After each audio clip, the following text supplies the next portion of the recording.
A 9-year-old boy with advanced cystic fibrosis living in a run-down orphanage discovers he has only 8 months to live. During a hospital visit, he accidentally overhears a phone conversation of Marcus Wellington, a 52-year-old billionaire CEO, desperately confessing to his lawyer that he would give his entire fortune to have a child, since he and his wife are infertile after years of failed attempts. The boy, with childhood's pure innocence, approaches and makes a touching proposal. "Sir, I can be your son for the next 8 months, if you can be my father for the same time." But what Marcus doesn't imagine is that this chance encounter will reveal the most shocking truth of his life. The boy is his real biological son, lost years ago through a cruel scheme that made him believe he was infertile. And while racing against time to save his newly discovered child with the world's most expensive experimental treatment, Marcus will discover that a family's love can be the most powerful cure of all. If you're loving this incredible true story of hope, miracles, and the power of family love, please smash that like button and subscribe for more amazing stories that will touch your heart. Drop a comment below and tell me, do you believe in destiny bringing the right people together at exactly the right moment? Your support helps me bring you more life-changing stories like this one. The autumn rain drummed against the grimy windows of St. Catherine's Orphanage as 9-year-old Ethan Miller sat on his narrow bed, staring at the medical report that would seal his fate. The words, 8 months, seemed to burn through the paper and into his soul. His small hands trembled as he folded the document carefully, hiding it beneath his pillow where the other children wouldn't find it. "Ethan, time for your breathing treatment," called Mrs. Henderson, the overworked nurse who managed the medical needs of 37 children with barely enough supplies for half that number. Her voice carried the exhaustion of someone who had seen too many goodbyes in places like this. He shuffled to the makeshift medical room, dragging his portable oxygen concentrator behind him. The machine was old, donated by a hospital years ago, and it wheezed almost as much as Ethan did.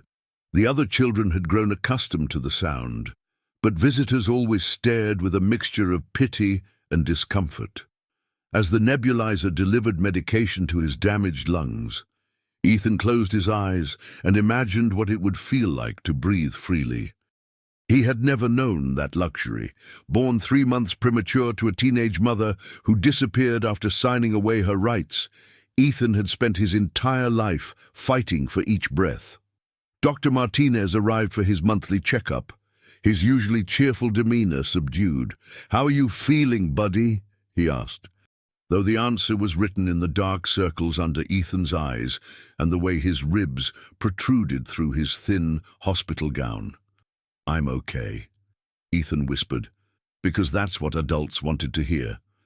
He had learned early that telling the truth about pain only made grown-ups cry, and he hated making people sad.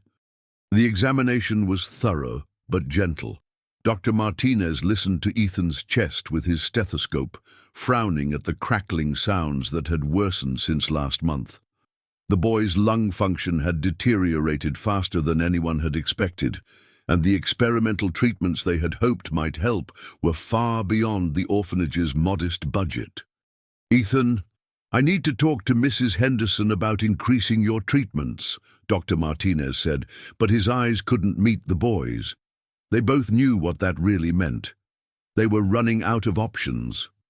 After the doctor left, Ethan lay in his bed, listening to the sounds of the orphanage settling into evening routine. Tommy was crying again in the next bed, missing the parents who had promised to come back for him 2 years ago. Sarah was practicing her reading aloud, determined to get adopted by a family who wanted a smart daughter. And somewhere in the distance, he could hear Mrs. Henderson on the phone with social services, discussing placement options for the children who were more adoptable. That night, Ethan made a decision that would have seemed impossible to most 9-year-olds, but felt natural to someone who had been fighting death since birth. If he only had 8 months left, he wanted to spend them doing something that mattered. He wanted to know what it felt like to be someone's son, even if it was just pretend, even if it couldn't last. The next morning brought news that would set everything in motion. Ethan needed to go to Metropolitan General Hospital for specialized testing that St. Catherine's couldn't provide. As Mrs. Henderson helped him into the van, she squeezed his shoulder gently. "Just routine tests, sweetheart. Nothing to worry about." But Ethan wasn't worried. For the first time in months, he felt something that resembled hope stirring in his chest, right alongside the fluid that was slowly drowning his lungs. He didn't know why, but he sensed that this hospital visit would be different from all the others. Something was waiting for him there, something that would change everything. Metropolitan General Hospital bustled with activity as Ethan was wheeled through the pristine corridors, a stark contrast to the crumbling walls of St. Catherine's. The antiseptic smell was overwhelming, but underneath it he could detect something else, the scent of expensive cologne and leather that seemed out of place in a medical facility. His appointment was delayed by 2 hours, a common occurrence that usually frustrated Mrs. Henderson, but today felt like a gift to Ethan.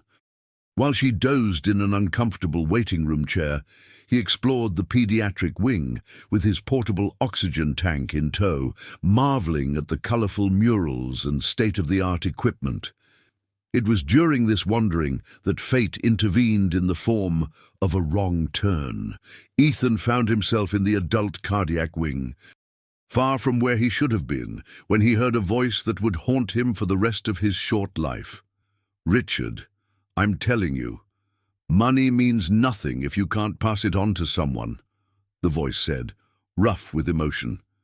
"Sarah and I have been trying for 12 years, 12 years of specialists, procedures, hope and heartbreak.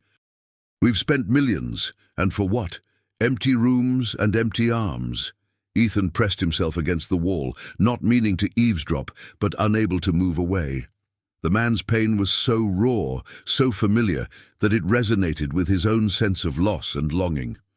"The doctors keep saying there's nothing wrong with either of us, but here we are, childless and getting older every day.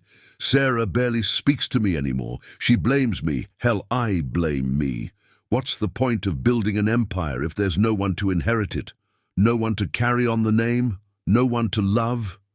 Marcus Wellington stood by the floor-to-ceiling window of his private cardiac suite, where he was recovering from a minor procedure to correct an irregular heartbeat brought on by stress. At 52, he commanded respect in boardrooms across the globe, but in this moment, he was just a broken man confessing his deepest fears to his lawyer and oldest friend. "Sir," Richard's voice came through the phone, gentle but professional, "there are other options. Adoption agencies, surrogacy arrangements. With your resources—" "Resources," Marcus laughed bitterly. "You think I haven't explored every option? The adoption agencies see dollar signs, not desperate parents. The surrogates want contracts thicker than merger agreements. And Sarah, she's so tired of hoping, Richard. Every failed attempt breaks something inside her that I don't know how to fix." Ethan's oxygen concentrator chose that moment to emit its distinctive wheeze, causing Marcus to turn toward the doorway. For a heartbeat, the man and boy stared at each other, one powerful beyond measure, but emotionally bankrupt. The other powerless in every way, but rich in the kind of love he had never been able to give. "I have to go," Marcus said into the phone, his eyes never leaving Ethan's face. There was something about this child, so small and obviously ill, but with eyes that held an old soul's wisdom. Ethan should have run, should have mumbled an apology and hurried back to the pediatric wing where he belonged. Instead, with the fearless honesty that only children possess, he stepped into the room. "Excuse me, sir," he said, his voice barely above a whisper, but somehow filling the space between them. "I couldn't help but hear what you said on the phone." Marcus's first instinct was to call security, but something about the boy's earnest expression stopped him. "You shouldn't be listening to private conversations, son." The word son hung in the air between them like a bridge neither knew they needed to cross. "I know," Ethan said, moving closer with careful steps, his oxygen tank rolling behind him. "But I heard you say you want to be a father, and I need to be someone's son." The simplicity of the statement hit Marcus like a physical blow. Here was this obviously dying child, offering something that all his wealth and power couldn't buy. "What's your name?" Marcus asked, kneeling down to bring himself to eye level with the boy. "Ethan Miller. I live at St. Catherine's Orphanage." He paused, gathering courage for what came next. "The doctors say I have 8 months left, maybe less. But I don't want to die without knowing what it feels like to have a dad." Marcus felt his world tilt on its axis.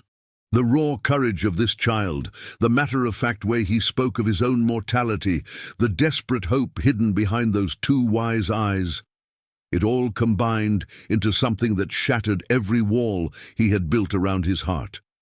8 months, Marcus repeated, his voice hoarse. "Yes, sir, and you said you'd give anything to have a son. So I was thinking, maybe we could help each other. I could be your son for 8 months, and you could be my dad for the same time. We both get what we want, even if it can't last forever." The proposal was insane, impossible, and yet it made perfect sense to both of them.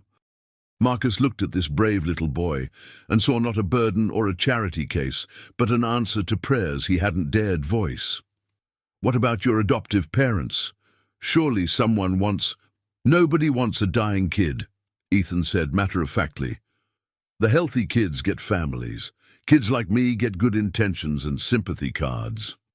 In that moment, Marcus Wellington made a decision that would change both their lives forever. He reached out and gently touched Ethan's thin shoulder. "What would you say if I told you I think we might be able to do better than 8 months? The conversation between Marcus and Ethan was interrupted by the sharp click of heels on polished hospital floor. Mrs. Henderson appeared in the doorway, breathless and clearly agitated, her usual composure cracking under the strain of losing track of her most fragile charge. "Ethan! There you are!" She rushed forward, immediately checking his oxygen levels and pulse with practiced efficiency. "You can't just wander off like that, sweetheart." "You gave me such a fright." Marcus stood slowly, his businessman's instincts kicking in as he studied the middle-aged woman who obviously cared deeply for the boy. "I'm sorry, ma'am. I should have called someone when I found him here. I'm Marcus Wellington." The name clearly meant nothing to Mrs. Henderson, whose world revolved around medical schedules and donation drives, not Forbes lists and stock portfolios. "Mr. Wellington, I'm Janet Henderson, Ethan's caregiver from St. Catherine's. I hope he wasn't bothering you."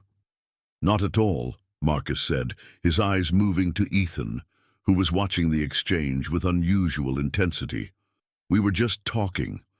"Well, come along, Ethan. Dr. Patel is ready for your tests." Mrs. Henderson began to guide him toward the door, but Ethan resisted, something he had never done before. "Mrs. Henderson," he said quietly, "can I ask you something?"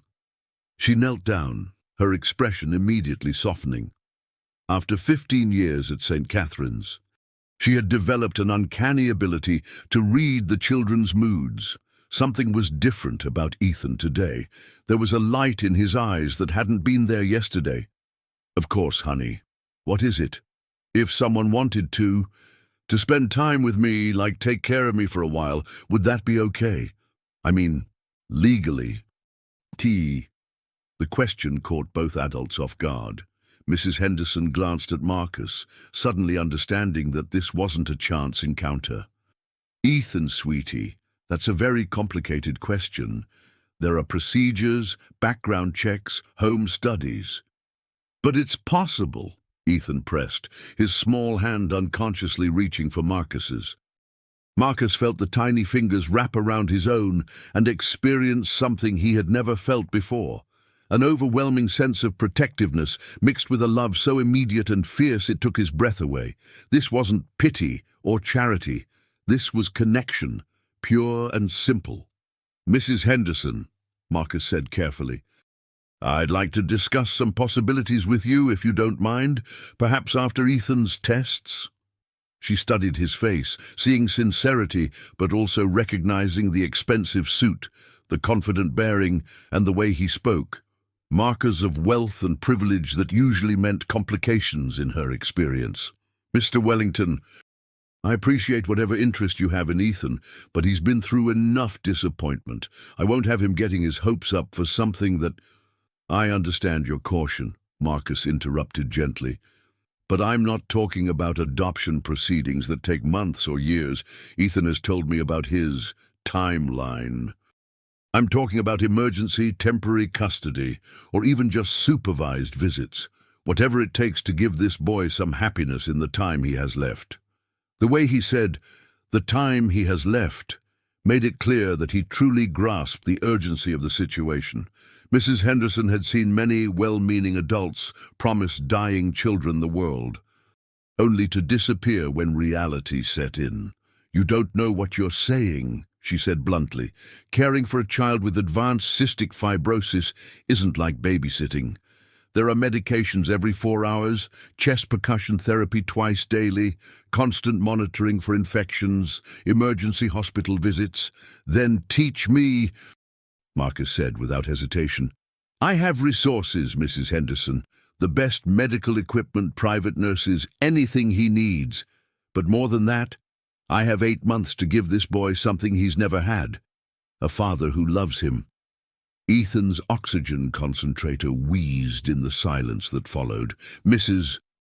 Henderson looked from Marcus to Ethan and back again, seeing something in their faces that made her reconsider her automatic skepticism. "Why?" she asked finally. "Why Ethan? Why now?" Marcus was quiet for a long moment, considering how to explain something he barely understood himself. "Because he walked into my room at exactly the moment when I needed to meet him.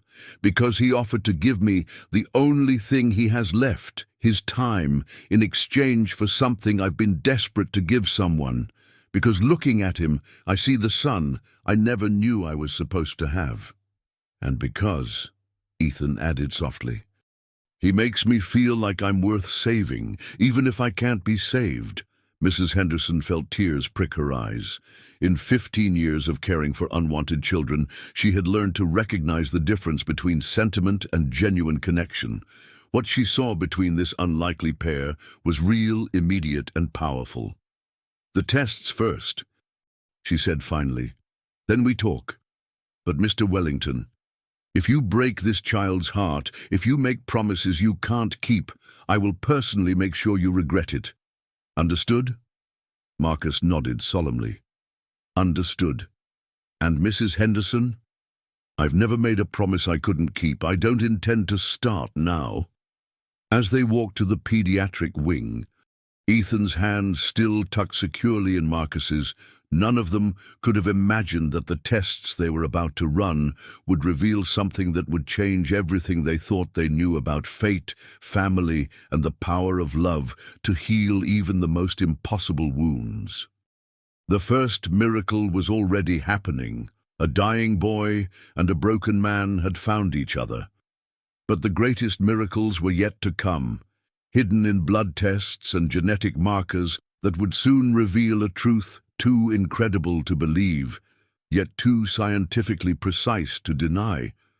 Dr. Sarah Patel had been a pediatric pulmonologist for 18 years, and she prided herself on maintaining professional distance from her young patients. But there was something about Ethan Miller that had always tugged at her heartstrings.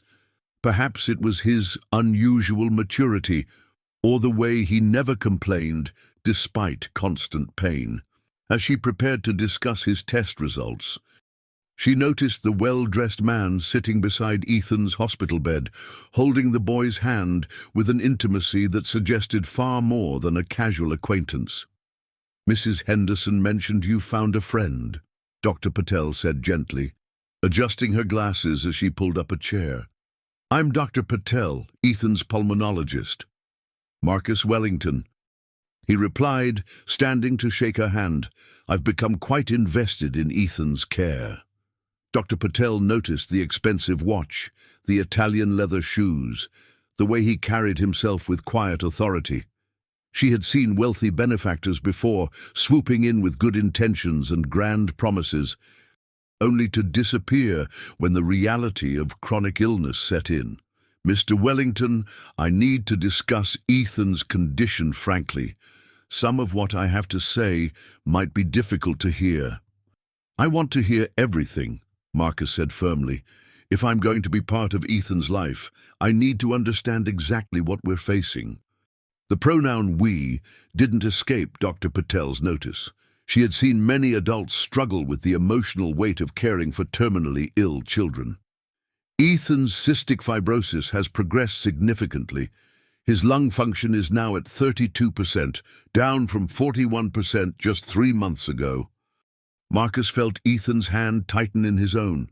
"What does that mean in practical terms?" "It means his body is working much harder to get the oxygen it needs. The mucus in his lungs is becoming thicker and more difficult to clear.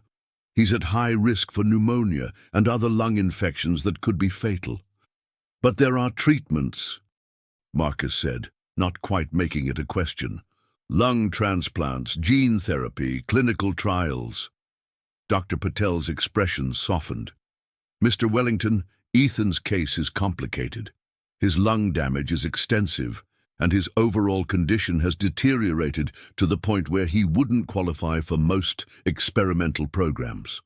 A lung transplant would require him to be in better overall health to survive the surgery." "What if money wasn't an object?" Marcus pressed. "What if we could get him into any program anywhere in the world?" "Marcus," Ethan said quietly, "it's okay. I know I'm dying. We talked about this, remember? 8 months to be your son, and you be my dad." "That's enough."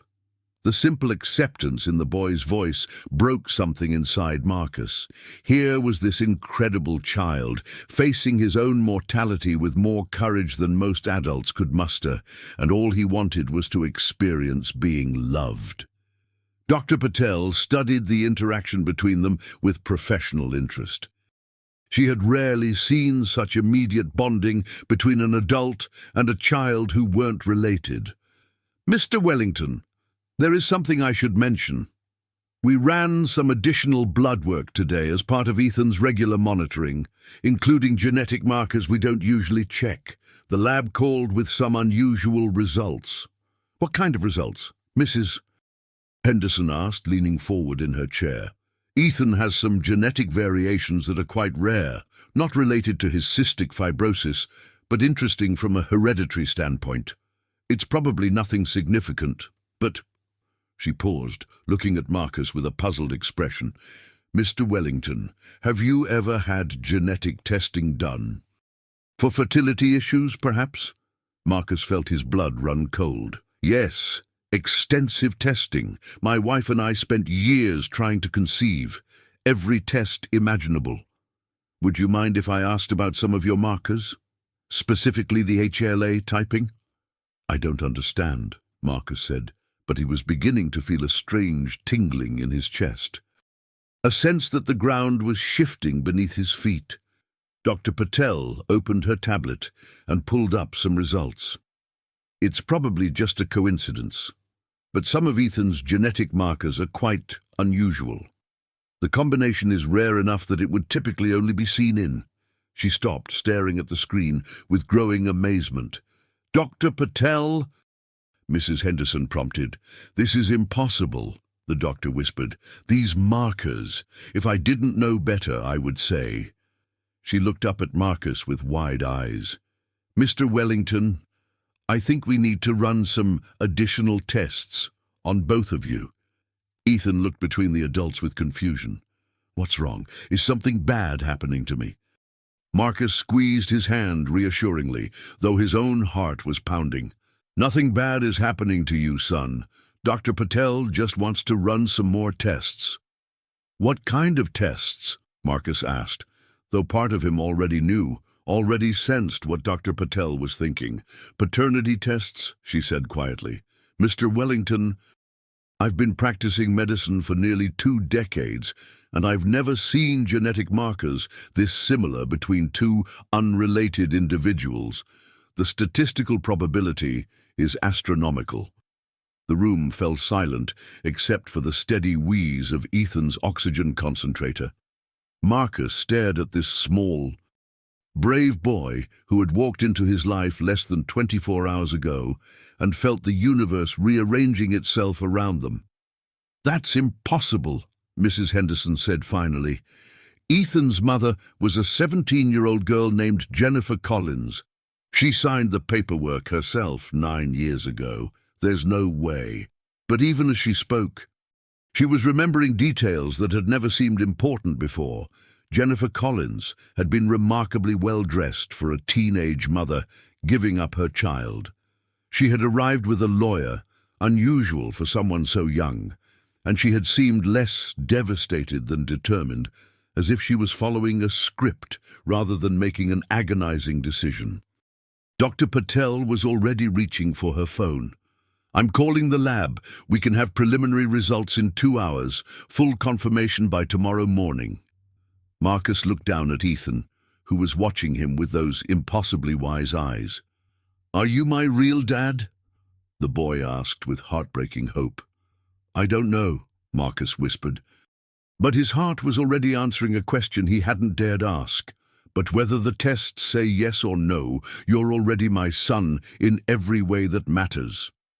The 2 hours waiting for preliminary test results felt like 2 lifetimes. Marcus had called his lawyer, his assistant, and his wife Sarah the first time he had spoken to her in 3 weeks. The conversation had been brief and strained. "Marcus, this is insane," Sarah's voice had crackled through the phone. "You can't just decide to take in a dying child because you had some emotional moment. We've been through enough heartbreak. Sarah, please, just come to the hospital. Meet him. There's something about this boy. Something about every child we've encountered for 12 years. I can't do this anymore. I can't keep hoping and losing and hoping again. I'm sorry, but I won't be part of another disappointment." The line had gone dead, leaving Marcus staring at his phone and wondering when the woman he married had become so afraid of love that she would rather live without it than risk losing it again.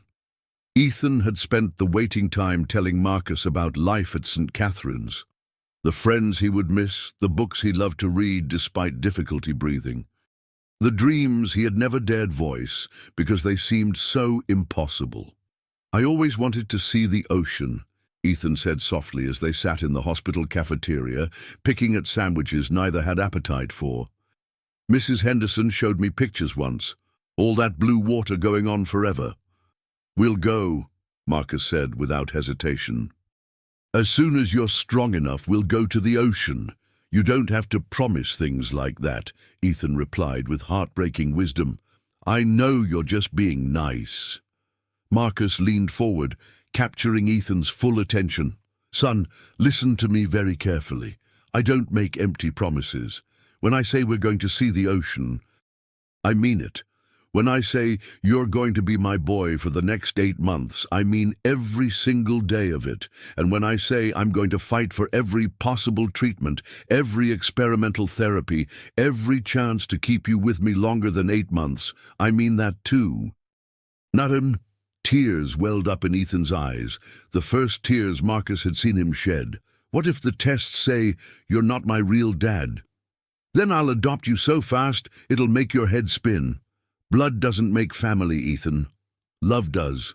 And I already love you more than I ever thought possible." Dr. Patel found them there, holding hands across the small table, both of them trying not to hope too hard, while simultaneously hoping with every fiber of their beings.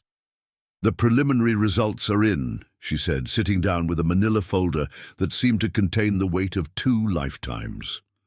"Gentlemen, I've been practicing medicine for 18 years, and I've never had to deliver news quite like this." Marcus felt his chest tighten. Beside him, Ethan had gone very still. The tests show a 99.7% probability that you are biologically father and son. The words hung in the air like a miracle wrapped in impossibility. Marcus felt the world tilt, shift, and settle into an entirely new configuration. This wasn't a dying orphan he was taking in out of charity. This was his son, his actual biological son, who had been stolen from him before he ever knew the boy existed. "How is that possible?" he whispered. Dr. Patel opened the folder, revealing pages of genetic markers and test results. "That's a question for law enforcement, not medicine. But medically speaking, there's no doubt. Ethan is your biological child." Ethan looked up at Marcus with wonder. "You really are my dad." Marcus couldn't speak past the emotion clogging his throat. He simply nodded, pulled Ethan into his arms, and held him as if he could protect him from everything that had already happened and everything that was still to come. Mrs. Henderson was staring at them both with dawning horror. 9 years, she whispered. For 9 years. This child has been in the system while his real father was looking for him. Someone did this deliberately. Someone stole a baby and convinced both parents they couldn't have children. The implications hit Marcus like a physical blow. Someone had taken his son, and condemned both of them to years of heartbreak and loss. Someone had watched him spend millions on fertility treatments while his biological child fought for life in an underfunded orphanage. "Who?" Marcus asked, his voice dangerous with barely controlled rage. "Who was the lawyer who handled the adoption? Who were the doctors who told us we couldn't conceive? Who knew?" Doom. But even as he asked the questions, part of him already understood that answers would come later. Right now, there was only one thing that mattered. He had found his son, and his son was dying. "Dr. Patel," he said, his voice steadier now, focused with the kind of determination that had built his empire. "I want every specialist in the world consulted on Ethan's case. I want every experimental treatment evaluated. I want research facilities, pharmaceutical companies, anyone and everyone who might have solutions." "Mr. Wellington, I understand your feelings, but—" "No," Marcus interrupted. "You don't understand. This isn't just any child anymore. This is my son, my biological son, who was stolen from me as a baby and who I just found after 9 years. I will move heaven and earth. I will spend every penny I have. I will tear down any obstacle that stands between him and a cure." He looked down at Ethan, who was staring up at him with awe and something that looked like hope. "We're going to fight this disease together, son, and we're going to win." For the first time in 9 years, Marcus Wellington felt like the man he was supposed to be. Not just a successful businessman, but a father. And fathers, he was learning, didn't accept the impossible when it came to their children. The greatest miracle had already happened. They had found each other. Now came the hard part, making sure they had more than 8 months to be a family. The news of the paternity test results spread through St. Catherine's like wildfire. Children who had lived alongside Ethan for years suddenly saw him differently. He wasn't just the sick boy who might not make it to Christmas. He was the sick boy whose real father was a billionaire. But for Ethan himself, the revelation was more overwhelming than celebratory. As Marcus drove him back to the orphanage that evening to collect his few belongings, the reality of the situation began to sink in. "Are you angry?" Ethan asked quietly, as they pulled into the cracked parking lot of St. Catherine's. "That someone took me away from you?" Marcus turned off the engine and considered the question carefully. The rage was there, burning just beneath the surface, a fury so intense it threatened to consume everything in its path. But looking at this brave little boy, he knew that anger was a luxury he couldn't afford right now. "I'm angry at the people who did this to us," Marcus said honestly, "but I'm not angry at you, and I'm not angry at the situation we're in now. Because if I spend all my energy being angry about the past, I won't have any energy left to build our future. What if I die anyway? Ethan asked with heartbreaking directness. What if even with all your money, the medicine doesn't work? Marcus unbuckled his seatbelt and turned to face his son fully. Then we'll have however much time we have, and we'll make every single day count. But Ethan, I need you to understand something. I didn't spend 9 years looking for you just to give up now that I've found you. We're going to fight this disease with everything we have. Inside St. Catherine's, the other children gathered around as Ethan packed his small collection of belongings, a few worn books, some clothes donated by churches, and a stuffed elephant he'd had since he was 3. The elephant was missing one ear and most of its stuffing, but it was the closest thing to a family heirloom Ethan possessed. "You're really leaving us," said Tommy, the boy who slept in the bed next to Ethan's. At 7 years old, he had already been returned to St. Catherine's twice by families who found him too difficult. "I'm not leaving you," Ethan said firmly. "I'm just going to live somewhere else for a while, but you'll always be my brother. And Sarah will always be my sister, and Mrs. Henderson will always be, well, Mrs. Henderson." The older woman was trying very hard not to cry as she watched Marcus help Ethan with his meager possessions.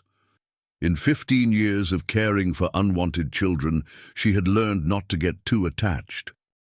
But Ethan had been different from the beginning.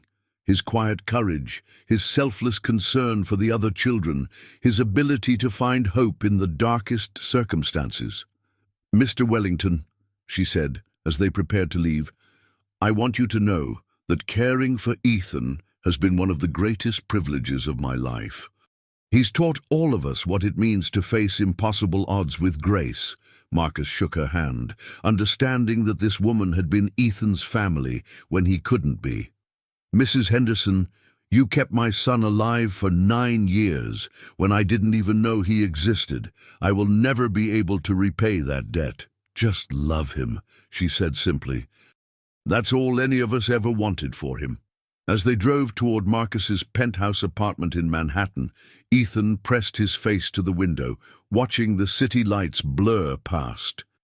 He had never been in a car this expensive, never seen buildings this tall from the inside of anything other than a hospital transport van. "Are you nervous?" Marcus asked, noticing his son's wide-eyed expression. "A little," Ethan admitted. "I've never lived in a real house before. What if I don't know how to be a real son?" The question nearly broke Marcus's heart. "Ethan, you've been a real son every single day of your life. You just didn't have your real father there to see it. And as for living in a house, we'll figure it out together. I've never been a father before. Remember, we're both learning." The penthouse was a testament to Marcus's success. Floor-to-ceiling windows overlooking Central Park, modern art that cost more than most people's houses, furniture that belonged in architectural magazines. But as Ethan wheeled his oxygen concentrator across the marble foyer, Marcus saw the space through new eyes and realized it felt more like a museum than a home. "This is your room," Marcus said, opening the door to what had been a guest suite. He had spent the afternoon having it hastily converted with a hospital bed, medical equipment, and toys appropriate for a 9-year-old boy, but looking at it now, it felt sterile and impersonal. Ethan set his stuffed elephant on the pristine white bedspread and looked around with wonder. "It's bigger than the whole sleeping room at St. Catherine's," he said. "Where will you sleep?" "My bedroom is down the hall," Marcus replied, then paused as he realized what his son was really asking. "But if you want me to stay closer, I can sleep in the chair right here, at least for the first few nights, until you get used to everything." Relief flooded Ethan's face. "Could you? I know it sounds babyish, but I've never slept anywhere alone before. There were always other kids around." "It doesn't sound babyish at all," Marcus assured him. "It sounds perfectly reasonable for someone who's had his entire world change in one day." As they settled in for their first night together, father and son finally united after 9 years of separation, neither could have imagined the storm that was about to break. Because while they had been discovering each other, the people responsible for their separation had been watching, waiting, and preparing to ensure that some secrets stayed buried forever. Marcus woke to violent coughing at 3:17 a.m. In the dim glow of medical monitors, he watched Ethan struggle through another breathing treatment. This was their 5th night together, and each episode reminded them how fragile life could be. "I'm sorry I woke you," Ethan whispered as his breathing settled. "Don't apologize," Marcus said firmly, checking oxygen levels. "We're a team now." By morning, Marcus had made 3 crucial calls. First to Dr. Elizabeth Chen at Johns Hopkins, whose experimental gene therapy showed promise for cystic fibrosis. Second to his lawyer Richard, ordering a private investigation into Jennifer Collins and the adoption. Third to Sarah, pleading with her voicemail to meet their son. Dr. Chen arrived that afternoon with specialists and equipment, transforming the penthouse into a consultation room. After examining Ethan, she delivered cautious hope. His condition is advanced, but his age works in his favor. At 9, his body still has remarkable healing potential. The therapy requires 6 months of intensive treatment, with the first 3 months at Johns Hopkins in isolation. Cost? Marcus asked. $4.7 million. Done. When do we start? Next week, but given the urgency, Marcus's phone rang. Richard's voice was grim. "We need to talk. Not over the phone. 1 hour." An hour later, Marcus stared at files containing 9 years of orchestrated lies. Jennifer Collins was a hired actress, Richard explained. The real mother was Lisa Parker, a nurse at your fertility clinic. Someone wanted her pregnant with your child while ensuring Sarah's treatments failed. Who? Richard slid another document across. Someone who'd inherit your fortune without biological heirs. Someone with access to your medical records. He paused. Dr. Morrison. Your fertility specialist. Sarah's uncle. Marcus felt his world collapse again. The man who'd spent years at family dinners, who'd consoled them through failed treatments, had orchestrated everything. Lisa Parker died in a car accident 3 weeks after birth. Our investigator believes it was murder. Marcus stood, hands shaking with rage. Does Sarah know? I don't think so. But Marcus, if Morrison realizes we're onto him, he'll try to finish what he started. Driving home, Marcus's mind raced. Someone had stolen his son, murdered the birth mother, and was waiting for Ethan to die naturally. But Dr. Morrison had underestimated a father's love and fury. For the first time in his life, Marcus was fighting for something more important than money or power. He was fighting for his son's life, and this was a fight he intended to win. Sarah Wellington stood outside Marcus's penthouse for 20 minutes before finding courage to enter. 12 years of fertility struggles had carved away pieces of her soul until she barely recognized the hopeful woman who once dreamed of lullabies. When elevator doors opened, she was greeted by enormous brown eyes and an oxygen tank that wheezed softly. You must be Sarah, Ethan said politely. Dad said you might visit. The word Dad nearly brought Sarah to her knees. She knelt to his level, studying his face with growing wonder. Now that she knew, she could see Marcus in his eyes, the stubborn jaw, even how he tilted his head when thinking. And you must be Ethan. I'm so glad to meet you. They spent the afternoon together, Sarah reading while Marcus prepared dinner. For the first time in years, the apartment felt like home. They discussed school subjects, dreams of places to visit, ordinary childhood details they'd never shared. After Ethan went to watch a movie, Marcus told Sarah everything. The investigation, Morrison's conspiracy, the murdered birth mother, the danger they still faced.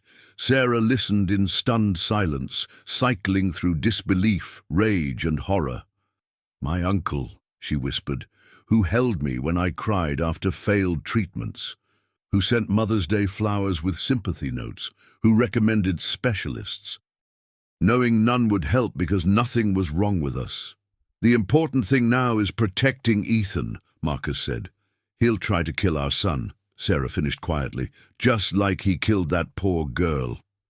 Marcus showed her Dr. Chen's contact information.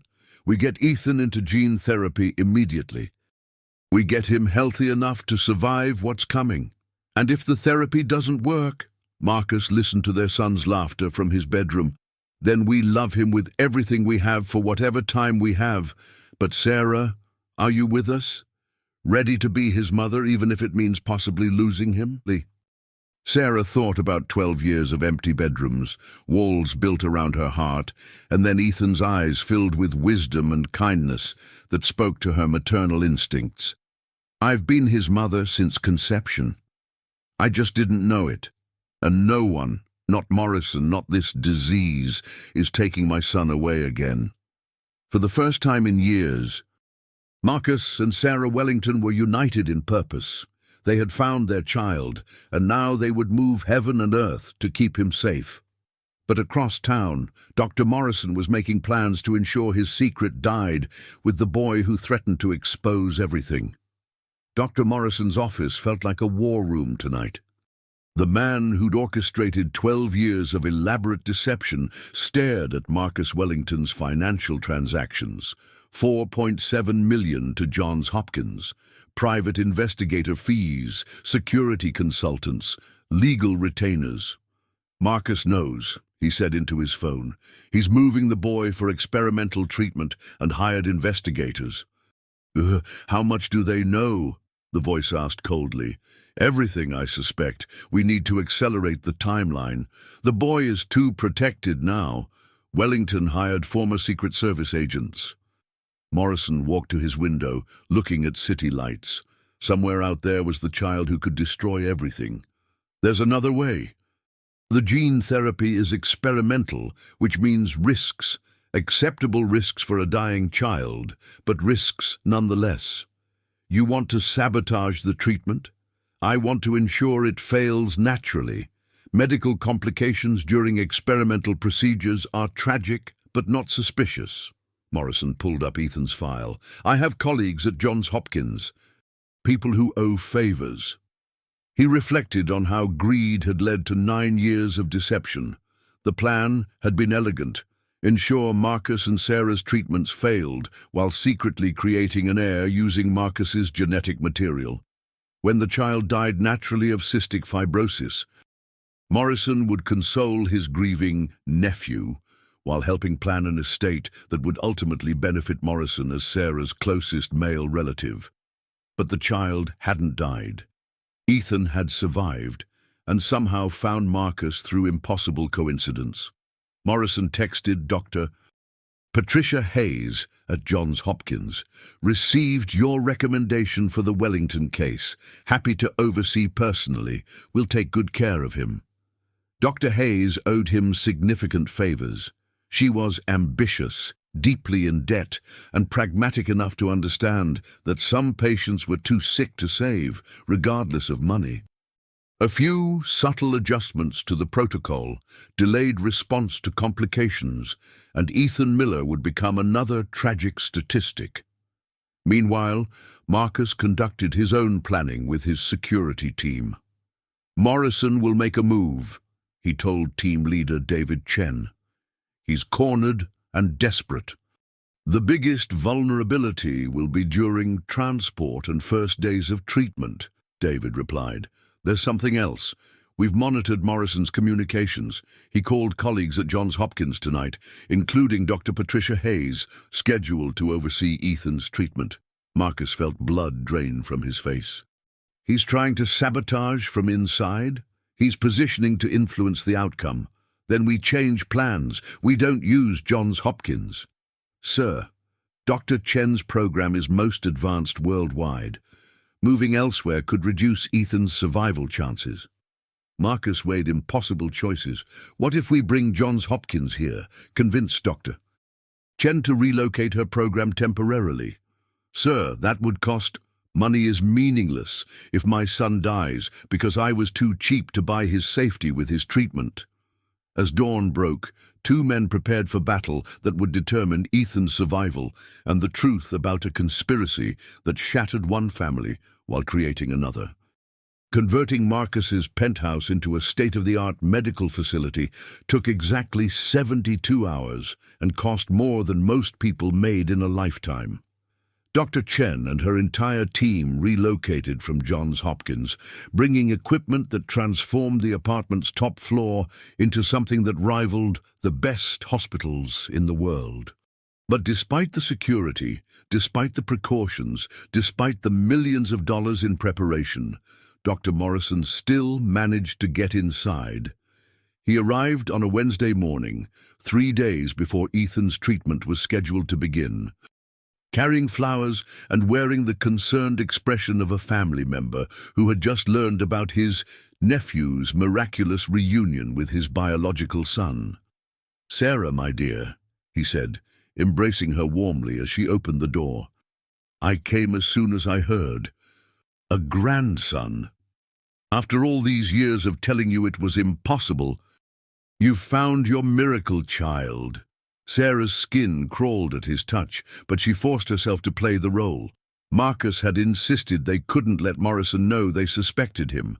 Not until Ethan was strong enough to testify. Not until they had enough evidence to ensure conviction.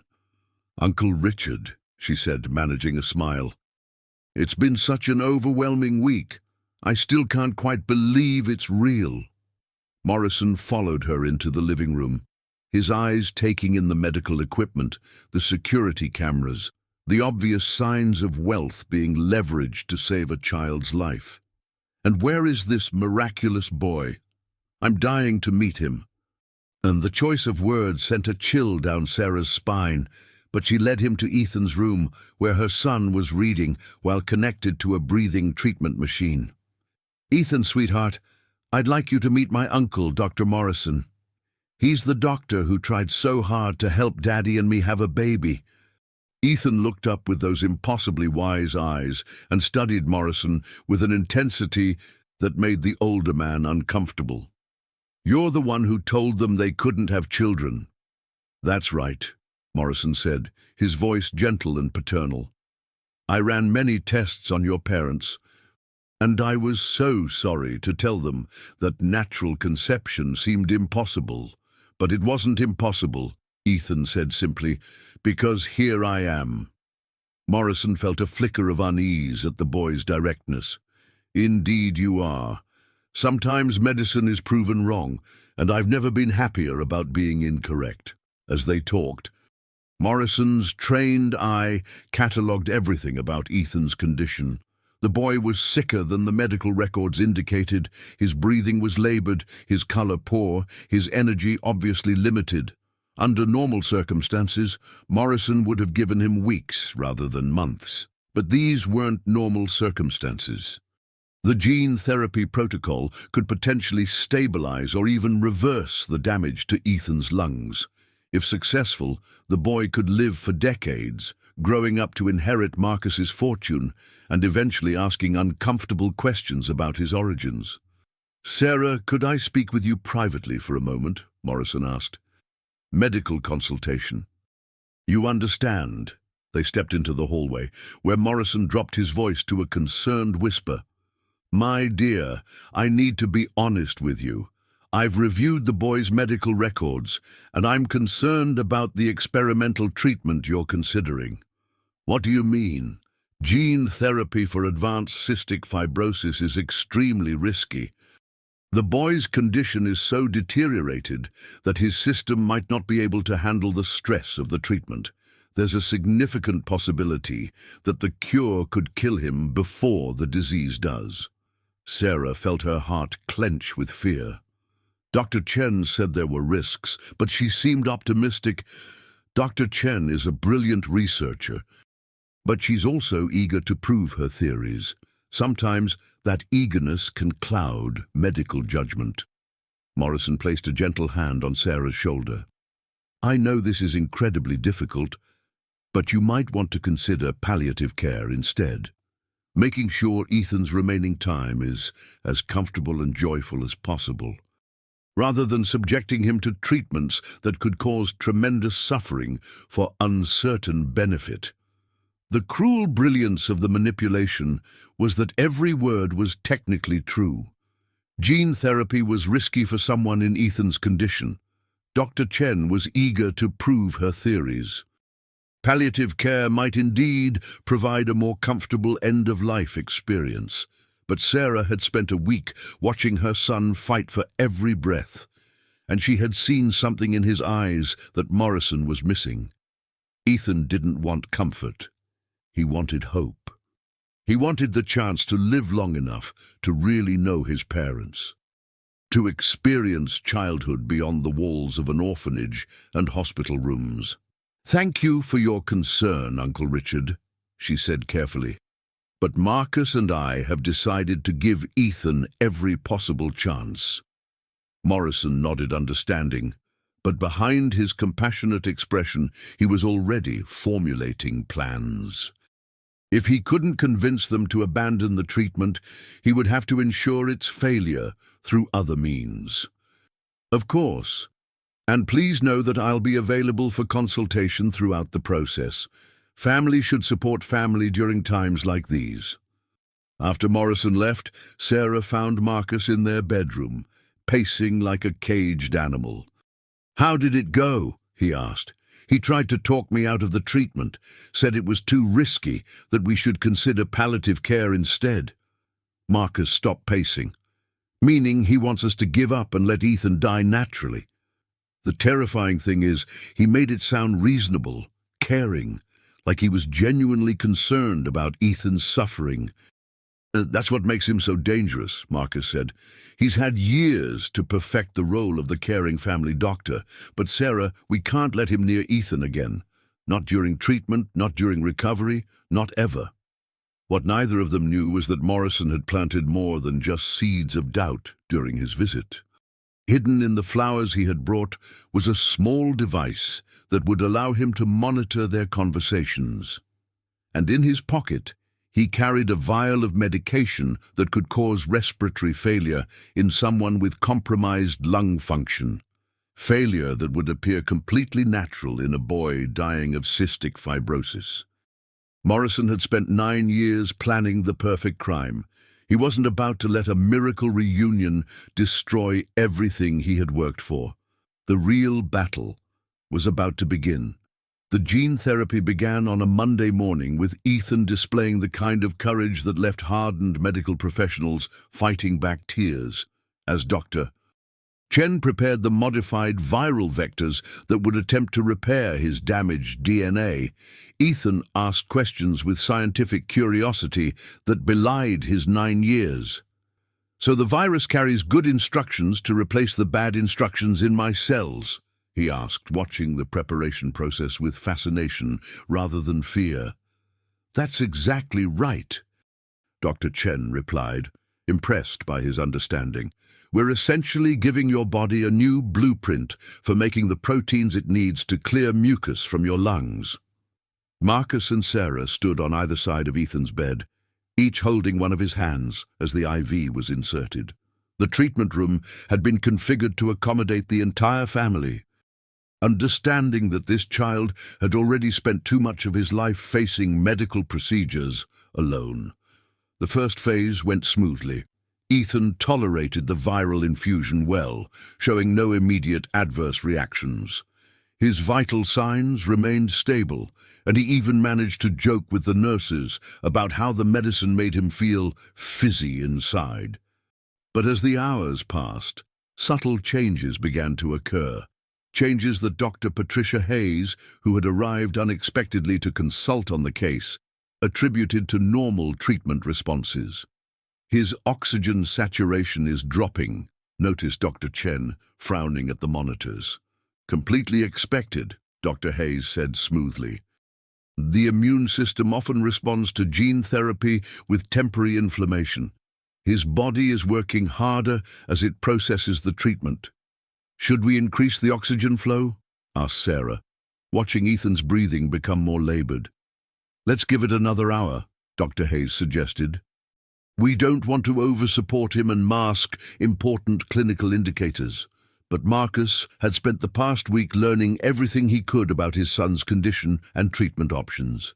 The monitoring equipment surrounding Ethan's bed told a story that didn't match Dr. Hayes's calm reassurances.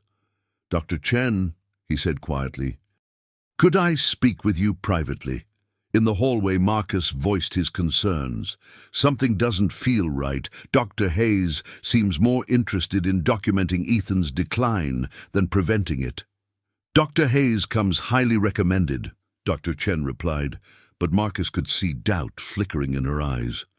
She's published extensively on gene therapy complications. Recommended by whom?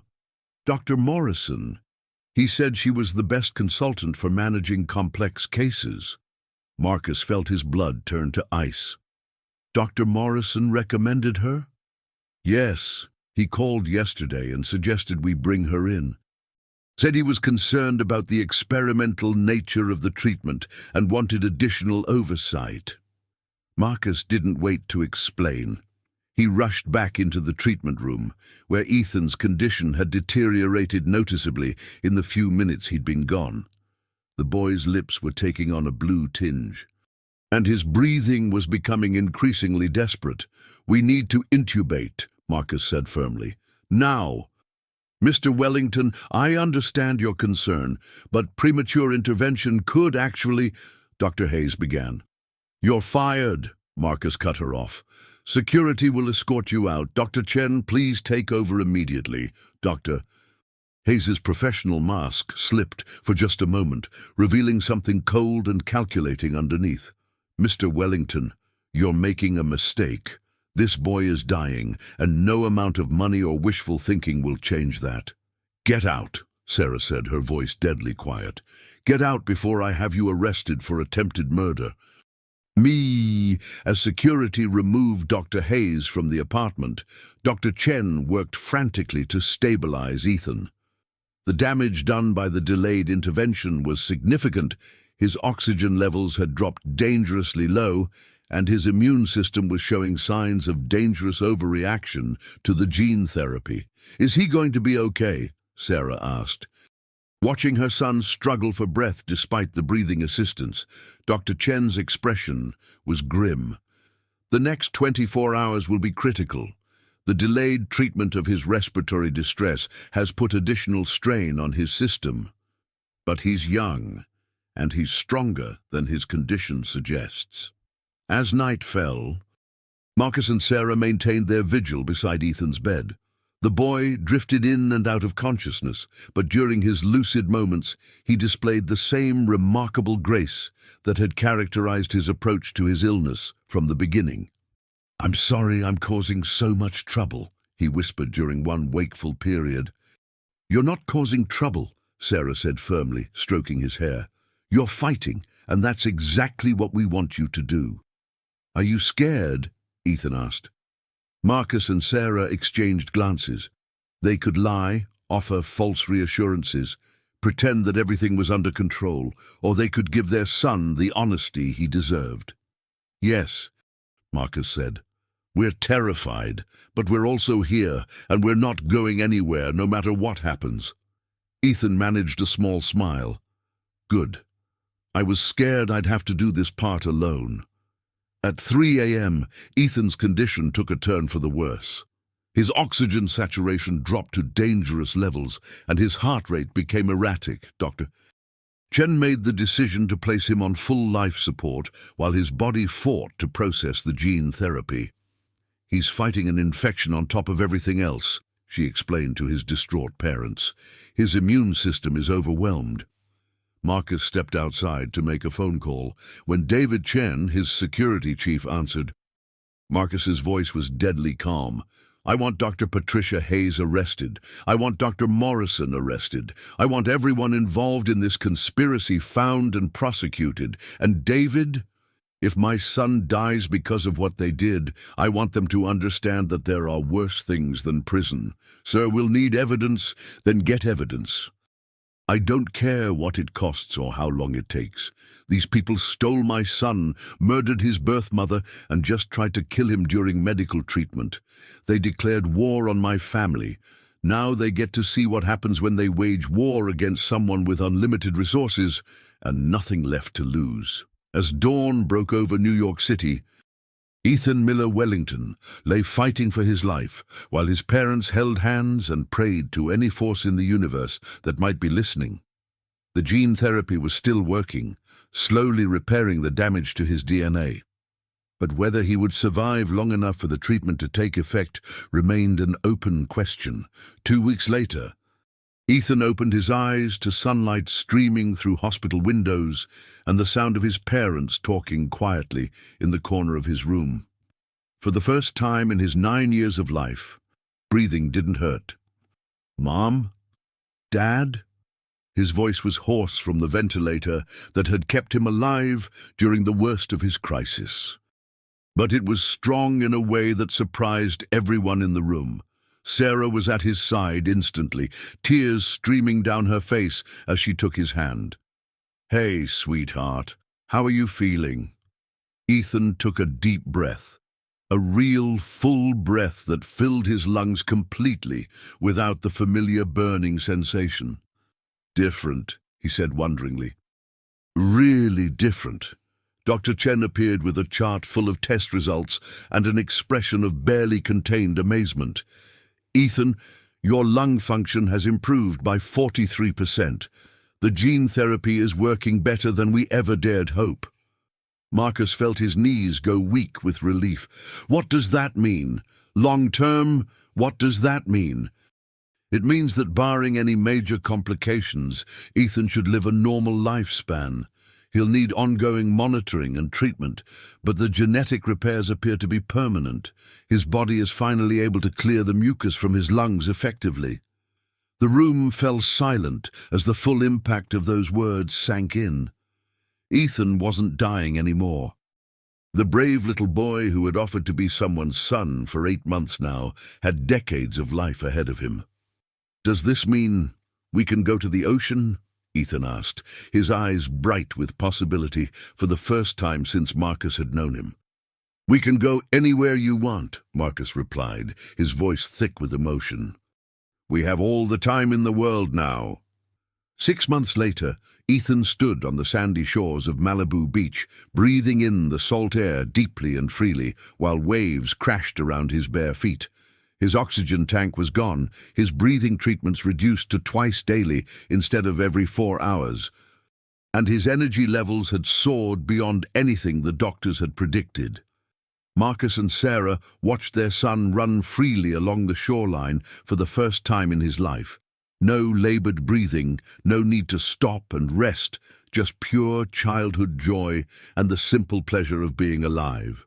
"I can't believe how far he's come," Sarah said, taking Marcus's hand as they walked along the beach.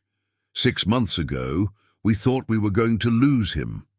Dr. Morrison and Dr. Hayes received life sentences for conspiracy, fraud, and murder," Marcus replied quietly.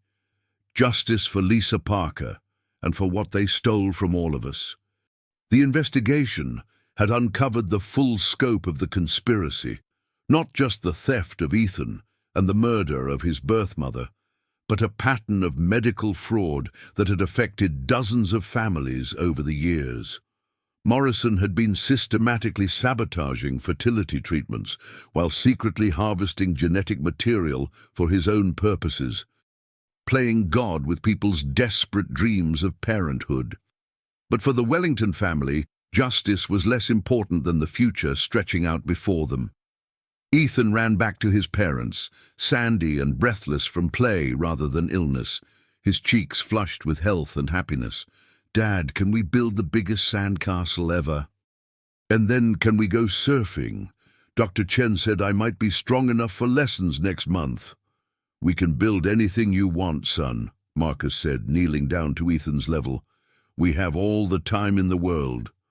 As the sun set over the Pacific Ocean, painting the sky in brilliant oranges and purples. The Wellington family sat together on the beach, building an elaborate sandcastle. Ethan chatted excitedly about his plans for the future. Learning to surf, maybe playing soccer, definitely going to regular school in the fall instead of being homeschooled due to his fragile health. "You know what the best part is," Ethan said, as he carefully placed a shell on top of their castle's highest tower. "I get to be your son for way longer than 8 months. I get to be your son forever." Sarah felt tears prick her eyes as she watched her miracle child, their miracle child, plan a future that had seemed impossible just months before. The boy who was supposed to die had instead taught them all what it meant to truly live. "Forever sounds just about right," Marcus said, pulling both his wife and son into a warm embrace as waves lapped at their feet and the stars began to appear in the darkening sky.